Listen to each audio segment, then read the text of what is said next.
Hi friends, అందరికీ నమస్తే. మనం న్యూ బిల్డింగ్ కన్‌స్ట్రక్ట్ చేస్తున్నప్పుడు, మనం పక్క బిల్డింగ్స్ మీద పడకుండా, డస్ట్ పడకుండా మనం కొన్ని కవర్స్ అనేవి మనం కవర్‌తో కవర్ చేస్తూ ఉంటాం. బిల్డింగ్ కన్‌స్ట్రక్షన్ కంప్లీట్ అయిపోయిన తర్వాత ఆ కవర్స్‌ని మనం అలా వదిలేస్తూ ఉంటాం. అలా కాకుండా మనకి బోర్డర్ సైడ్ అంటే మన బిల్డింగ్ చుట్టుపక్కల ఉండే ఎడ్జెస్‌కి మనం వీటిని కర్టెయిన్స్ కింద వాడుకోవచ్చు. ఎలాగా అంటే మనం బిల్డింగ్ ఎడ్జెస్ దగ్గర ఉన్న ఆ గ్రిల్స్ యొక్క మెజర్‌మెంట్స్ తీసుకొని, ఆ మెజర్‌మెంట్స్ రిలేటెడ్‌గా మనం క్లాత్‌ని కట్ చేసుకోవాలి.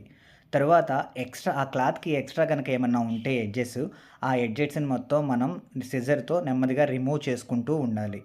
తర్వాత ఒక ఐరన్ వైర్‌ని తీసుకొని, ఆ ఐరన్ వైర్‌ని చిన్న చిన్న పీసెస్ కింద మనం కట్ చేయాలి. ఈ ప్రాసెస్‌లో నా ఫింగర్ గూడా కొంచెం మధ్యలో ఇరుక్కుపోయి పెయినొచ్చింది ఫ్రెండ్స్. ఇది ఫస్ట్ టైమ్ నేను చేయడం. కాబట్టి కొంచెం అలవాటయ్యే వరకు ఇలా ఉంటుంది. సో, మన ఇంట్లో మనం చిన్న చిన్న వర్క్స్ మనం చేసుకోవచ్చు ఓన్‌గా. తర్వాత ఈ ఐరన్ వైర్‌ని చిన్న చిన్న పీసెస్ కింద చేసుకొని, ఇలా చూపించిన విధంగా కర్టెయిన్‌కి కట్టుకోవచ్చు. ఈ విధంగా మనకి నీట్‌గా ఉండటమే కాక ఎండ కూడా